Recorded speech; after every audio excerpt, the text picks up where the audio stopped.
జ్యోతి, office time అయింది, car వస్తే ఇదిగోండి. అయిపోయిందా?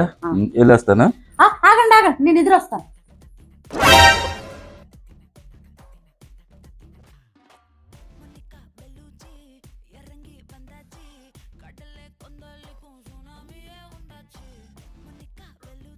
వచ్చారా? అవునండి. ఆ బీచ్ రేటి అత్తక వాళ్ళు అలా దెబ్బలాడేసుకుంటున్నారు. సదా తెల్లవారి వాళ్ళ కొడుకు డ్యూటీకి వెళ్తున్నాడంటే కోడల నుంచి ఊరు గొడవ ఆడిందంట. నేను ఎదురొస్తా అని. సరే రమ్మన్నాడంట. పాప పక్క నుంచి వెళ్తున్నాడంటే ఇల్లు ఇటుకలు బట్టి దగ్గర వెనకత నుంచి వచ్చి కారు గుద్దేసిందంటే కాలు చెయ్య రెండు ఇరిగిపోయి. అందుకని వాళ్ళ అత్త నీ వల్లేనే నా కొడుకు కాలు చెయ్యి ఇరిగిపోయిందని ఊరు గొడవలు ఆడేసుకుంటున్నారు.